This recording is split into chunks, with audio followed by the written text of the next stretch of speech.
Hello, and this is the Totnes Hemp Show. I'm Chris, back for the second week. Thanks very much to Greg Cure UK, Greg the Hoot, who was on last week on our first show. He says he's going to come back. We've already got a few people lined up who say they're going to come on. So all's good there. But this week it's actually going to be the Glastonbury Hemp Show, because I went up with my friend Chris to Avalon in Glastonbury, which is a lovely shop right in the Market Square of Glastonbury, run by none other than Free Cannabis, who has been campaigning on cannabis and hemp issues for many years. We turned up. The interview was kind of formal, i.e. just we turned up, stuck a recorder under his nose, and, well, let's start off and listen to some of the footage that we, not footage because it's a recording of sound. Last Thursday, there wasn't much sun. It's horrible today. There's not much sun in Totnes today, and there wasn't much sun in Glastonbury last Thursday. It was absolutely awful. The rain was terrible. But inside the shop with Free Rub Cannabis, who was absolutely amazing. So I'm going to play the first part of his interview now. We started by asking him about what his business consists of. So here we go. This is a hemple. This is a temple to hemp. 3/4 of my business is selling cannabis seeds, or thereabouts. And as I explain to people, there's nothing unlawful about the cultivation, use, possession of cannabis, though some people believe it to be illegal. So I explain the difference between lawfulness and legality. Lawfulness is to do with common law, and under common law you have to be shown to be doing harm to another or acting in a fraudulent way to another person, i.e. taking money or other things by deception. Legality is to do with British government, which is a bankrupt corporation privately owned by the Rothschilds Bank, who have passed an Act of Parliament. And now an Act of Parliament is an advanced corporation tax. It's basically a money-making scheme. But people go to prison for growing cannabis. Yes. So how do you reconcile that? What do you mean, how do I reconcile that? Well, it's happening because people don't understand the system. I've been through the whole court system. I was very rebellious against it. I changed my name to Free Cannabis, and all the court cases were the Queen versus Free Cannabis. I always represented myself in court. However, in my last court case, which was in 2003, I did not have the understanding of the difference between lawfulness and legality. And what was the result of that case? I ended up going to prison. What were you accused of? Selling, possession and possession and sale, or whatever words they use, of a so-and-so class, whatever drug. Growing cannabis? No, selling it. I was holding a public cannabis auction in Hyde Park, selling cannabis to the highest bidder to help financially support the Free Medical Marijuana Foundation, which I set up in 1997 by distributing free cannabis outside the Department of Health and offering myself to arrest to the police who were observing it, but they refused to arrest me because the thing is, I was speaking truth, and they don't want people to know the truth. But the whole of cannabis prohibition is unlawful. It is a violation of international human rights law. Everyone has the right to freedom of thought, conscience and religion. They uphold that law because of the sub-clause which was put into the European Declaration of Human Rights. Word for word it's exactly the same as the UN, but they put certain sub-clauses in where they find it awkward. So for the Article 90, I think it is, the subsection is that these rights are subject to such limitations as are necessary and prescribed by law in a democratic society in the interest of protecting public health, safety and morals. So they're claiming that prohibiting cannabis is protecting public health and safety and morals, yet that same system is taxing and legally, not maybe lawfully, whatever, taxing harmful poisonous drugs such as pharmaceutical drugs, alcohol, tobacco. I'm not saying they should be prohibited, because prohibition doesn't work. All prohibition does is create a criminal market of supply. People will still take drugs, no matter where they're getting it from. It's just that when it's lawful and legal, they have a more chance of having a drug or medicine that is more pure quality. The problem with a lot of the cannabis in this country now, I wouldn't even call it cannabis. Mutant crackweed, I'd call it, because it's been totally mutated from its original design. It's been hybridized, and then it's been cloned, put into these rock wall cubes, pumped full of all chemical fertilizers, put under artificial lights from nuclear power. Cannabis is an elemental being. We're all elemental beings. We're built of the elements, the element of earth. A lot of the cannabis has no contact with earth. It doesn't have any contact with pure water. It's all this chemicalized feeds. It doesn't have contact with free-flowing air. It's all recirculated, filtered air. And it doesn't make contact with the sun. It makes contact with nuclear-powered light.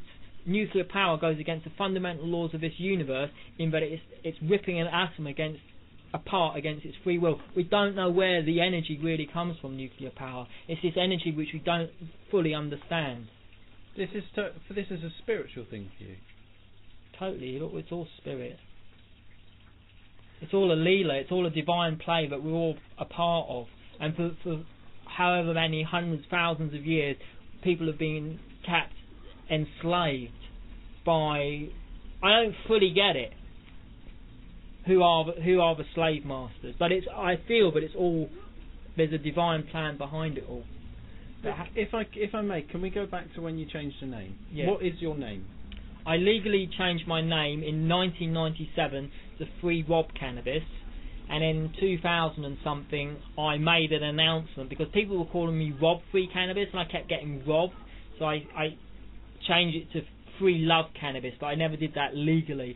Everybody knows me as, well, I say everybody, most people know me as Free Cannabis if you want to give it a full title, but that's what I very much believe in. When you interact with, now I had this question prepared, and the question was, say you're in a chemist and the chemist brings out your prescription and they say your name. Yeah. What would they say? Cannabis, I suppose. But I've never been. And I don't need to go. I don't imagine you go to a chemist. I don't need to go into a chemist because I eat cannabis regularly, and by eating cannabis regularly, it's a preventative medicine, and I don't get ill. I haven't been ill in years. Can't remember last time. You look like you're in fantastic health. I mean, that must be said. And you've got the machine next to you, which obviously minces up cannabis. Hemp. It makes. I had a hemp milk earlier. I also ate some ganja I grew in my garden. You must interact with all sorts of people. Agencies that use your name. Does everyone ever look at you? Does everyone ever look at you and go, way. This is really your name? Put it this way. In 2000, I think it was. 2001, when I was running a free medical marijuana foundation, I drove from Switzerland back to England carrying about 8 kilos of cannabis in the boot of a hired car.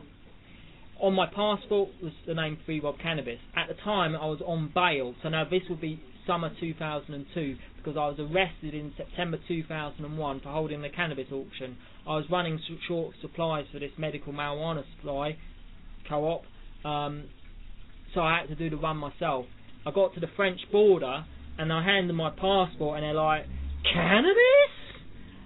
And they were on the computer for about 10 minutes, just all this information. And you're there with a car loaded with cannabis, yes. And they came back 10 minutes later after I'd been chanting Jai Ganesha, Lord Ganesh being the remove of all obstacles, and they removed the obstacles to the French authorities, and I drove straight through back to England with 8 kilos of cannabis. You're not shy, are you? Definitely not. I'd do this interview naked if you wanted me to, if it was a bit warmer. Hello. Well, that was the first part of our interview with Free Rob Cannabis. Pretty pleased to say he did actually have clothes on. This is Critical Mass Radio. I've been told to say that a lot. Thanks very much to Paul for giving me this opportunity to speak to you guys. Looking at some of the comments in the chat box, unfortunately it's a pre-recorded interview, but Free Rob did say he would come back again, and hopefully he will come back here and we'll do a live show with Free Rob, so then he can answer some of the points made in the chat box. So we're going to go on and listen to the second part of the interview now. I believe, if I remember, what are we talking about next? Yeah, we asked him about his products. So I'm going to press play now. And here is Free Rob Cannabis from Glastonbury. Tell us about your products. Well, the products we sell here are made primarily from hemp. Hemp being a source of incredible diversity. It's primary is hemp seed. That's what I'm really into promoting. There's hemp, one handful of hemp seed, and you're getting all the key essential nutrients that your body needs for the day. That's a perfect balance of the essential fatty acids, the omega-3 and 6, in the perfect 1-to-3 ratio. Complete protein containing all the essential amino acids. And the thing about hemp protein, it's the easiest of all. It contains high levels of globulate adenosine, the easiest of all proteins to digest. Very high vitamin and mineral profile. It's an incredible food. I'm not going to eat it because I've learnt a lesson of munching seeds and talking. It's not good. So hemp seed, big part of what we sell. Hemp oil, we've got hemp tea, and then we've got a wide selection of clothing made from hemp fibres. The stem of the hemp plant yields two different fibres. You've got the long fibre, which you use for rope making, any sorts of cordage, paper making. British currency, as is most of the world currency, is still made by one company in France from hemp fibre. And then all different types of textiles for clothing, canvases, the word canvas coming from the word cannabis. And then you've got the short fibre, the hurd, which we have here a counter made out of hemp fibre. It's the hurd compressed into like a fibre board. You can also mix the hurd with lime and create what many people call hempcrete. The incredible thing about this is, as it's curing, it's drawing carbon dioxide from the atmosphere and petrifying it into stone. So this will eventually turn into solid rock. It takes about 50 years, but it's acting as a carbon sink in all that time, but it's doing it, and then it's solid rock.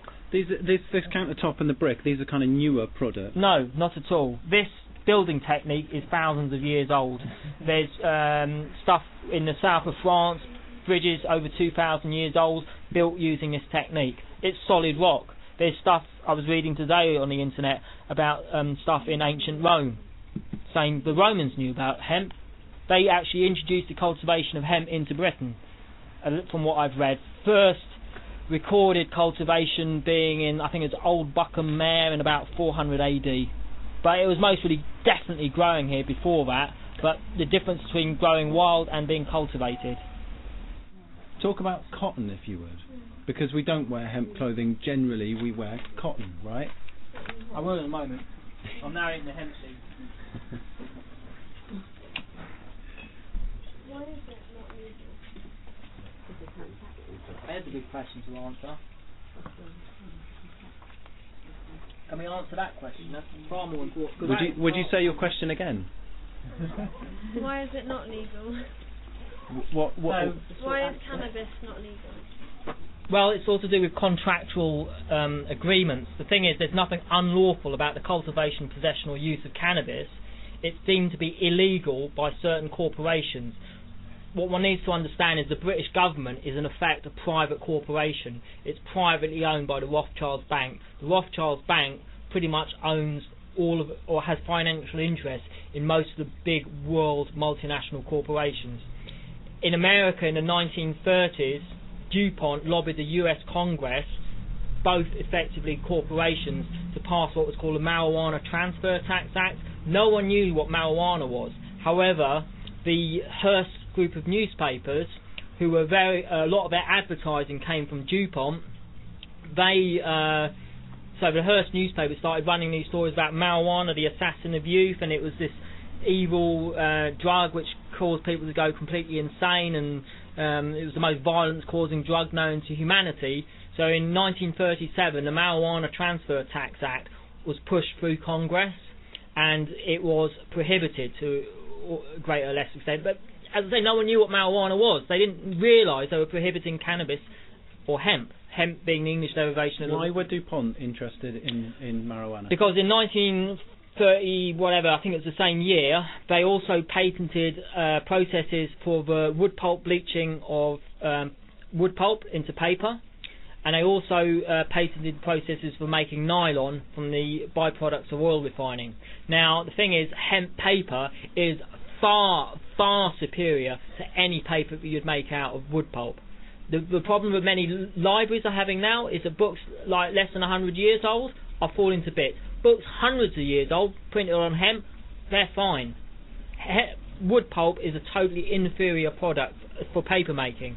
The nylon is totally toxic upon the planet. The thing of drilling holes in the earth and pulling out oil is total insanity. The prohibition of cannabis is totally insane. It's complete. It's all to do with greed. The greed of the corporations. As I say, the Rothschilds Bank have vested interest in all the big corporations. DuPont is just one petrochemical organisation, vested interest with nylon and paper making. You've also got the steel industry, because in 1938, even after it had been prohibited, Henry Ford built a hemp cellulose plastic car, 10 times the strength of steel, a fraction of its weight, and he also ran it on hemp ethanol. Because the thing to understand also about hemp is, prior to alcohol prohibition, in the States again, the fuel needs of America were met by farmers who would grow hemp and then ferment and distill it into ethanol. Ethanol is a totally clean burning fuel. You run an engine on ethanol, after thousands of miles you could strip the engine head, wipe a white cloth across it, and you wouldn't get a mark on it. You do that with a carbon burning petrochemical engine and it would be filthy dirty. And that's what's happening to the planet. We're turning this beautiful, beautiful planet into a toxic waste dump because of greed of the petrochemical, pharmaceutical and all the other corporations who are trashing the planet for money. That's why cannabis remains illegal, because it does not fit in with the corporate exploitation of the people and the planet. This plant provides us for everything. For food, fibre, fuel, medicine, inspiration. It opens the heart. And it's a drug, yeah, it's a drug. The word drug, don't be, people get freaked out by drugs. Well, the word drug actually originates from the word droga, which is a dryer of herbs. So you dry herbs, the chemical constituency of them change. In the instance of cannabis, what happens is carboxylic acid decarboxylates into THC. When one ingests THC, it interacts with these receptors in our body, and primarily located in the frontal cortex of the brain, but throughout the body, serotonin and a whole array of bliss-inducing hormones are released. Our natural state of being is to be in a state of bliss and ecstasy. That's why there's so much sadness out there, because people aren't in their natural state of being. They're hurting because they're in pain, because we're being separated from the most healing plant on the planet. And the garden has been turned into a concrete. There's concrete everywhere, man. Not everywhere, but you live in a city. That's why there's the most madness in the cities. That's why they're rioting, because they're not getting onto the earth. So, would you talk about the effect of the prohibition and then the Home Office's line that actually cannabis is dangerous? Okay, I have had communications with the Home Office. They have been very good in, they've written me very long letters, or I haven't been in communication with them for several years. Now, there's this thing that they state that cannabis is undeniably harmful, is dangerous. Excuse me, but how can a plant be dangerous? What has made it dangerous is prohibition. Because by prohibition, you've created a marketplace where a very powerful medicine is being manufactured in an uncontrolled, unregulated way. Cannabis is, as we all are, is an elemental being. It's created of the elements, the element of earth, water, air, and fire, of the sun. Now, a lot of the cannabis which is consumed isn't, so that's how it's become dangerous. It's created this, what I call mutant crackweed. This is Critical Mass Radio, the Totnes Hemp Show, or rather the Glastonbury Hemp Show this week, with the amazing and awesome Free Rob Cannabis. Let's have some more music chosen by Free Rob. It's called the Tree of Life, which I believe cannabis to be the Tree of Life. It's the most healing plant on the planet. It's the plant that will liberate us, and it's being brought to us by the Human Revolution, who's a beautiful guy who he's sat in a field of cannabis on YouTube singing this song. Well, that's where I heard about it most. It's a great song. I love it. It's one of the most positive songs about hemp. The active ingredients in cannabis are fat and alcohol soluble. So you can take 2 paths. Both of them are explained in there actually. At the end they do talk about tinctures, which is how cannabis was available in this country on the National Health Service. You could walk into boots at chemists up until 1974 and you could get a very high potent THC extract. The Misuse of Drugs Act prohibited that, so the tincture thing isn't available, but what's now available, and only in the last year or so, is this stuff called Sativex, which is a natural THC extract distributed by GW Pharmaceuticals. But it is a natural extract. And now, getting back to what was being mentioned before, what the Home Office allegedly are saying is that raw cannabis is dangerous. It's only if it's been processed by a pharmaceutical company and made safe does it become safe. I mean, it's laughable. Yes. Basically, the way that the Misuse of Drugs Act came in, they classed the drugs into like Class A, Class B, Class C, and they also had schedules. What cannabis was originally referred to as a Class B Schedule 1 drug. A Schedule 1 drug is deemed to have no recognised medical value whatsoever. So despite the fact that from the very first medical text, cannabis has always been referred to as a superior healing herb. In the time of Queen Victoria, her personal physician, Dr. Reynolds, stated in the Lancet, when pure and administered carefully, cannabis is the most valuable medicine we possess. So how can the most valuable medicine we possess deemed to have no medical value less than 100 years later? Why? Because, as I say, the governments are in the payroll of the banking system, of the multinational corporations, and they're all just working together to create these lies that says a natural plant is dangerous, but if you go to a pharmaceutical company and get a chemical drug, that's safe. Safe for them and their profits, but the danger for cannabis, it's the danger is to the profits of the multinationals. That's the real... But is it? I don't know, because the thing is, we're in a big transformation on the planet now. People are waking up to the absolute depth of the corruption of governments and banking systems. Would you like to see cannabis legalised? Yeah.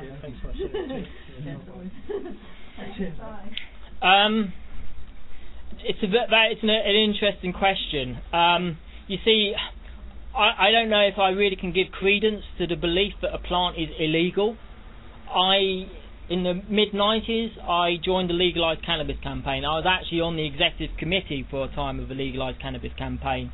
I left when I realised that they were just primarily focused on legalising cannabis for smoking it. I mean, they did have a little bit of interest about hemp, i.e. when I say hemp, hemp is cannabis anyway, it's just the English word for it, but generally speaking, hemp is more to do with, the industrial, environmental, ecological uses of cannabis. However, the thing of the legality, you see, when I left the Legalised Cannabis campaign, I set up this Cannabis Hemp Information Club, and I was involved with launching Britain's first cannabis museum with Howard Marks being the guest of honour. Howard and I also did a regular thing. We did it 2 years, well, he joined me for the first year, but I did it for several years, this thing of a National Turn Yourself In Day. September 28th, 1996, having rung up Melbourne Police Station about 2 or 3 weeks before, I made an appointment to get arrested for the distribution of cannabis. There was a pause on the line. They didn't know what to do, and they said, we'll only arrest you if you're in possession. So Howard and I went to Hyde Park, we gave out these free cannabis cakes, and then we walked up to the police station with like a whole media posse in tow. We walked into the police station. Actually, the media were locked out. I walked into the police station. I handed down my one remaining cannabis cake because they said I had to be in possession. I did not say arrest me. I merely explained that as a protest against prohibition, because this was the 67th or 68th anniversary of cannabis prohibition, I've been distributing free cannabis. What year was this? 1996. The cannabis was first prohibited September 28, 1928. So the Legalised Cannabis campaign was launched on September 28, 1978, I think it was. And in the police station, what did they do? What in the police station? as I said it, I looked up, there was a sergeant and a WPC and a PC. It was all very sort of like symbolic.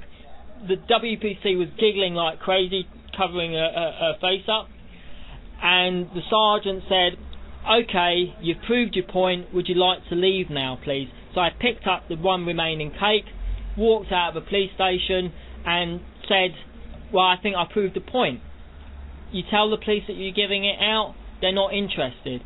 The whole prohibition is a fear trip.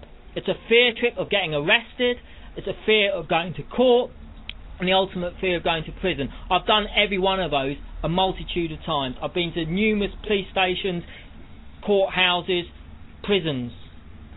So you've been to prison? I've been to prison 3 times. You've just, while we've been here, you've had customers in this shop. Yeah. And you've spoken about having a cannabis bud that you've consumed in this shop.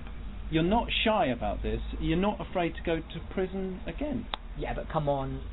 Eating what I'm not doing here is... But it's an illegal drug that you've told people that you've never met before. I'm assuming you've never met them before. They look like tourists. Yeah, but I'm high on cannabis, so I have to tell the truth. Are you high on cannabis? Oh, most definitely I'm high on consumption of raw products. Yeah, well, I knew this interview was going to be happening, so I felt the most appropriate thing for me to do to really speak the truth of cannabis is to be under the influence of cannabis in a very positive way. Am I an axe-wielding homicidal maniac? No. I'm a truthful, peace-loving hippie who loves eating cannabis and hugging and loving people. You've made campaigning on this front, on legalised cannabis, you have made it your life, you've made it your name, and you're not afraid of what... I have no fear. You see, the thing is, not only have I ingested cannabis, I've also ingested very powerful shamanic medicines. I've fully journeyed with dimethyltryptamine, DMT. It's something which our pineal gland is producing naturally, but I've also taken it in high-strength extracts where I have totally left my body and I have connected with spirit guides. They have guided me and directed me on the journey which I've undertaken. I'm fully part of spirit. I have no fear whatsoever of this illusionary state of governments and whatever stuff that you know, they're just on a fear trip, and I don't do fear. I do love. Fear is the absence of love. I am filled with love, and I wish to share that love with the world, and that's why I love cannabis so much, because when I ingest cannabis it just totally opens my heart and I just love everything. I love to, you know, I've got no anger against governments. I'd love to go and give every one of a cabinet a nice big hug. I'd love to give them like a nice big bud in a drink or something. I don't want to encourage people to smoke cannabis. That's another important thing which I'd like to get across. Like, if people want to smoke cannabis, that's their own choice.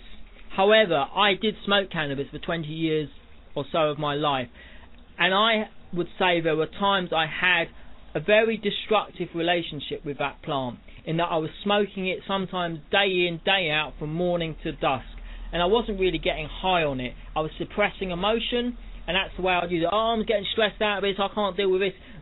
Smoke. Not a very positive, healthy thing to be doing. Why didn't you quit cannabis? I did. I stopped smoking it, but I'm not going to stop eating it until we're living in a world where we're living in peace and harmony across the planet. Because it reminds me of my natural state of being, and that's the being of total bliss and ecstasy. And when I look out into, you know, the faces of many people in this world, they look a bit sad, and I can understand the sadness because we're not living naturally on the earth. You know, it's not natural to be living in these big crowded cities with all this pollution, this like pollution of burning fossil fuels, totally and utterly poisonous to the body, all this pollution that we can't even see, all the electromagnetic waves from mobile phones and all the Wi-Fi and all of this stuff. It's messing people's heads up big time. Cannabis only messes your head up, I would say. Messes like big time. When you start smoking, as I say, this like mutant crackweed, this cannabis has come out of a factory grown by like possibly even like slave labour, and their only motivation for it has been for how much money they can make from selling it. And then because of the illegality of it, so claim, there's also fear surrounding it. The plants are sentient beings. They are highly intelligent, and if they're grown in a stressed, fear environment, they're also going to feel that. And then the people who smoke it, they're going to start getting the same symptoms, but made even worse because they're smoking it. It's intensified through the smoking. What would you say to people who say, well, you're talking about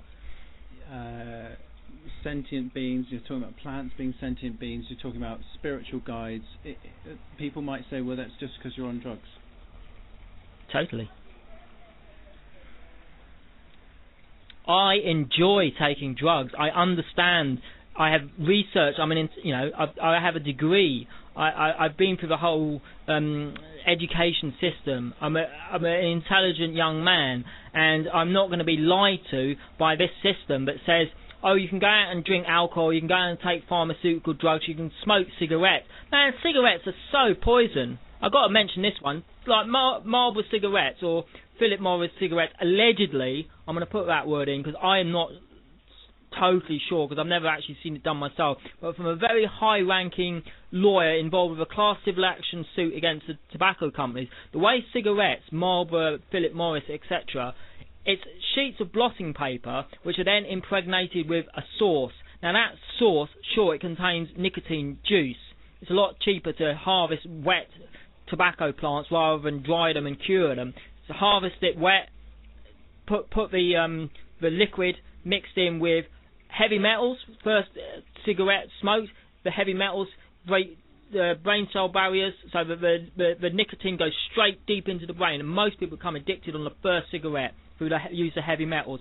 Then they put in other things like arsenic, cyanide, formaldehyde, and this is one thing I recently discovered, they're also putting raw sewage. So when you smoke a Marlboro, you're smoking human excrement through pig's blood, because they also put pig's blood in the filters. That is dark, twisted, sick, really sick thinking for doing that. Now that government says I can do that, but they're saying I cannot commune with the most healing, beneficial plant on the planet. I don't buy into that at all. I grow cannabis, I consume cannabis, it's the best medicine for me, I feel. I really feel it, because I feel really well, alive. There's other health lifestyle choices that I make. I don't smoke anything. Occasionally I drink alcohol, but I don't do it to excess, because excess is, look at the streets of most cities on a Friday, Saturday night, and you can see the effects of alcohol as on many people. How old are you, if I might? I'm not old. I'll be 45 years young in a couple of months' time. But you're young looking. I'm very young looking because I feel young. This is Critical Mass Radio, the Totnes Hemp Show. We're listening to Free Rob Cannabis from his Hemple, a temple for hemp in Glastonbury. Let's have a look, if we may. Yeah. Can we have a look at your juicer? Yeah, sure. Is that what it's called? This is a twin gear auger juicer. Here there's two twin gears. And what's this? How would you describe this in the bowl here that's coming out? Well, what this is the pulp after I've made a hemp milk.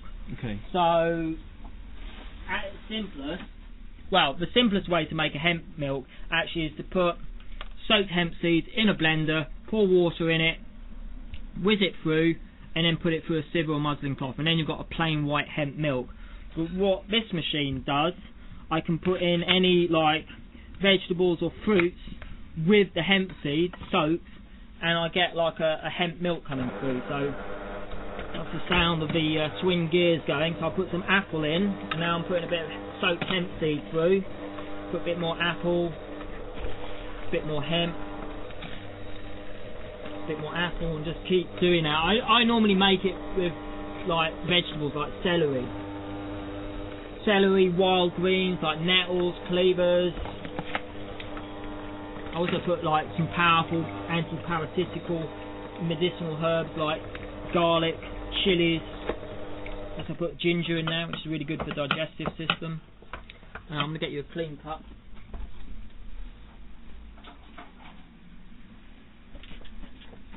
So this I call a crowd pleaser, because, hey, we're 4th, 5th generation sugar addicts. Sugar is one of the biggest addictions on the planet, and people don't realise it as being an addiction because it's so easy to get hold of. But this is a much healthier sugar choice. in that it's coming from a fruit. Thank you. So it actually does contain minerals and nutrients to your good health. Cheers. Hemp, hemp, hooray! Oh, it's very good. It's delicious. Yeah, Stunningly good, isn't it? Sweet and creamy. That's what we like, isn't it? that's really good. Fat and sugar together. We're hardwired for it. That's why chips are one of the most addictive things on the planet. Well, chips, crisps, fat and sugar. You know, potatoes. It's a hybrid sugar from the deadly nightshade family. I mean, what does that say? Anyway, we're getting off the topic of cannabis now. So yeah, this is my juicer. I regularly do hemp milks here, like green hemp milks. As I say, I put a lot of greens through, nettles, cleavers. Wild greens is best. When it's out of season, I put things like chlorella and spirulina, and also powdered hemp leaf. This is hemp leaf, which has been ground down into a fine powder. It's very fine. Very fine.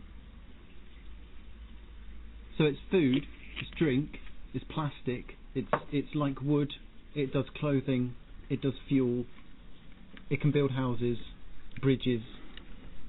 Put it this way, pardon me, the thing is about the hemp, it's very intense, powerful medicine, and that hemp leaf is super alkalizing.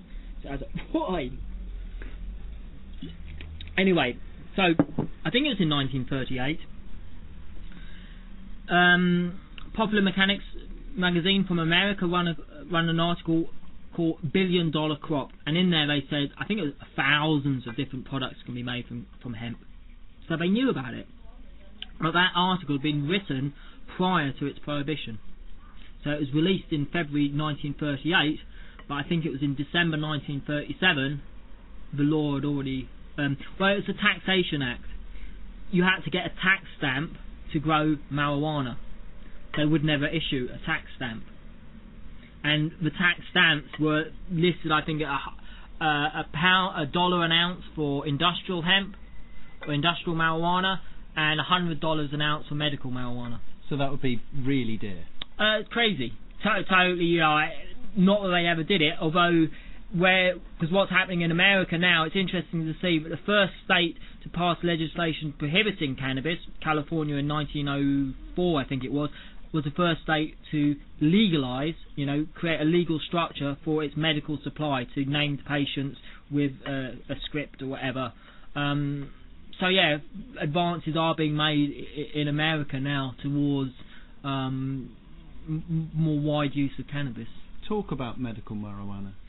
Okay, from the first pen sale of ancient China, we're talking like 4,000 or 5,000 years ago, Chuma, female hemp, was referred to as, well, it depends on your source of reference because it's all passed down information, but at least a superior healing herb, or in some references it even said it was the superior elixir of immortality, which, well, that's something I could talk to about in extent, but more specifically about the medical side of it, it was long known as one of the most healing herbs on the planet. When Zoroaster, or whatever his name, compiled the 100 most healing herbs, hemp cannabis was number one.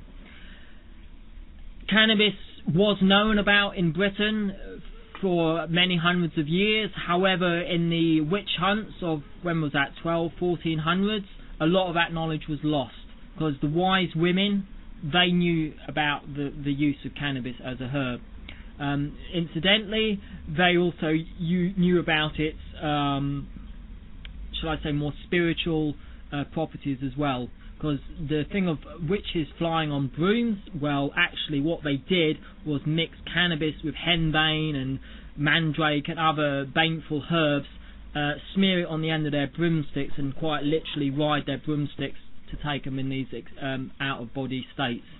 They weren't jumping, well, maybe they were, I don't know. I thought I'd just add that one in because it... I love the way you blush slightly. Have I blushed? Really? I didn't think I would. What about in the modern context? for example, they're now giving Sativex, which is the medical approved, licensed medical marijuana, and it's helping out people with multiple sclerosis. Okay, I am gonna, because that was old times, 1200s, where cannabis really came into the West was because of this guy O'Shaughnessy, who in the mid 1800s went over to India and studied its use, and he did very extensive research, starting on animals but then on himself, and realised, as he put it, that cannabis was one of the safest analgesic medicines. Like, he could give a dose to this dog, but the dog would be like, look as if it was dead, but it was alive, but it was just totally knocked out. But you could give it as much as you liked, and it wouldn't kill it. Any other medicine like that, you'd kill it, or kill us.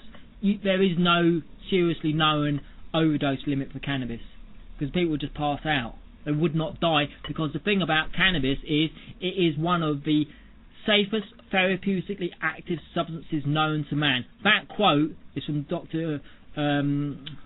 What's his name? The American administrative Judge Francis Young, who in whenever it was, I can't remember, 80s I think it was, in America, he looked at all the available medical research around cannabis, and that's what he concluded: safest medicine known to man. Yet, well, back to England then. So this O'Shaughnessy, he introduced this like cannabis extract to England, and then during Victorian times it was one of the most popular medicines. Queen Victoria's personal physician, Dr. Reynolds, in the article in the Lancet, said, when pure and administered carefully, cannabis is one of the most valuable medicines we possess. So it was used, however, with the introduction of the hypodermic syringe and injectable drugs, which cannabis is not, because it's not water soluble. Cannabis began to fall out of favour when we had, injections and stuff like that. Cannabis naturally fell out of favour.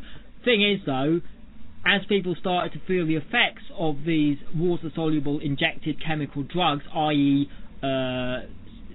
death, like thousands and thousands of people, millions of people worldwide have died directly as a result of taking these petrochemical poison, petrochemicals, because most of the pharmaceutical drugs are actually byproducts of the oil refining process, these really toxic substances which I don't know what to do. So let's experiment, let's see what happens when we put it into small doses in people and call it medicine. Because the thing, going back to the witches, what I feel the witch hunt was to make way to a new religion, and that new religion is the Church of Modern Medicine, where the priests have been replaced by doctors, and people have lost all faith in their ability to heal. Our bodies are these incredible self-regulating, bioorganic, super complex, incredible design pieces. And when you start putting this poison into the body, i.e. you go to a doctor and you get this pharmaceutical poison, it's a faith healing in itself, because you're giving total faith into this little pill, which most of it all it does is it targets whatever the problem is and like knocks out the pain receptors. Like it's going into a mechanic with your warning light on, and the mechanic just like clipping the wire to the warning light. The light's gone off. It's the same with a lot of these pharmaceutical drugs. The pain is switched off, but you haven't dealt with the problem. Isn't that what cannabis is doing? No way. Cannabis rebuilds on a cellular level. The reason why cannabis is so healing, I don't know if you've ever seen a live female cannabis plant. It glistens. It glistens with this incredible resin, which is so healing. THC, it's 22 carbon, 30 hydrogen, 2 oxygen. It's a super electron-rich molecular structure, which makes it one of the most powerful antioxidants on the face of the planet. An antioxidant is basically a free radical scavenger. Because of our unnatural lifestyles, all this smoke and pollution, we're subjecting our body to free radicals. Now, through long-term exposure, this can lead to cancers and tumours. What cannabis has been proven to do, because it has this surplus and abundance of electrons, it goes into the body, seeks out the free radical damage, and rebuilds the body on a cellular level. As has been proven by this Israeli doctor, scientist, researcher in the 1970s, he first showed that cannabis eliminates cancer cells. it's also been, I saw a Harvard research saying the same thing. This guy Rick Simpson, who's made this film Run from the Cure, he cured himself of skin cancer through this like black oil stuff that he makes. It's a highly potent cannabis extract which he applied topically and eliminated cancer. He's helped thousands of people cure cancer. Does it upset you, the current situation? Yeah, a little. I can't deny I am a human being. I have feelings and emotions. It does upset me a little bit, but not as much as it used to, in that I feel that I'm a spiritual being having the experience of being human. The thing about being human is we've come a little bit lost of our sovereignty as being creators of our reality. So much of our thought is lost in fear and doubt, and the whole system feeds that with the media of all this like wars, and it's so depressing. I don't read the newspapers, I don't watch the news, I don't have a television because I don't want to be plugged into that fear trip. I see what's going on because I can't but help hear about it, and so yeah, it does upset me a little bit. But do you hit up against modern society? Because you've got strong beliefs. You run a shop in a town. People. There are people that disagree with you. Yeah, I haven't met many of them. I like to, because I'd like to openly discuss these issues. Because I really, really wish to do that. Because I'm hoping that this interview will get out to people who are interested in doing other interviews. And I love doing television. Because I was talking to millions of people and telling the truth. Pardon me. Thing is, I know and understand far more about cannabis now than I did then. I've had 20 odd years of experience with really researching and looking into this plant, its history, its uses. I changed my name to Free Cannabis. I am one of the most outspoken, but I haven't done it for a while, and that's why I'm really glad to do this interview. And I don't hit out against anybody. I did 3 prison sentences. When I came out of prison the last time, I didn't want to get into conflict. I went off into the mountains. I had some land in the south of Spain, and I really journeyed deep within, and I saw enlightenment. And what I really felt about being an enlightened being, there's many processes to it. One of the first, though, is you have to forgive everyone in your life. If you hold any resentment or anger towards anyone, you're never going to be an enlightened being, because you cannot truly love. And the love is the thing that will flow, and the peace will flow when you've forgiven everyone, including yourself. So I don't hit out against anybody. They're just doing their job. They're playing their part in the whole divine play that's unfolding. This what some will call a Leela. It's this divine play, and we're all part of this play. And that's why I hope to play some more by getting out there and spreading this truth to a bigger audience. Do you think one day there'll be a BBC gardening show and that you'll be teaching people how to grow cannabis? Possibly. I'd be up for it. I think you'd be very good. I know people who can grow cannabis better than me. I've had some great results. I've grown 10-foot cannabis plants in my garden. I only into growing it in the earth, not under artificial light. So I haven't had such great success this year, because 2012 has been a bit wet. But it doesn't surprise me, because maybe they're playing with the weather. HAARP, if you've heard of that, it's a machine basically which is messing about with our weather. Whether or not that's true or not, I know not. This has been the most miserable, wettest summer I can remember in my life. I've never seen so much rain. I will agree with most of that. I'm not going to use the word miserable, but I can understand people feeling that, because I have felt, I think I'd be a lot happier if it was more sunshine, because as I said, I'm an elemental being, and having spent so much time in the south of Spain and having experienced so much sun, to come back to Britain, the thing is though, when it comes out, boy do we love it. and I haven't given up. Hey, when this is being recorded, we're in mid-July.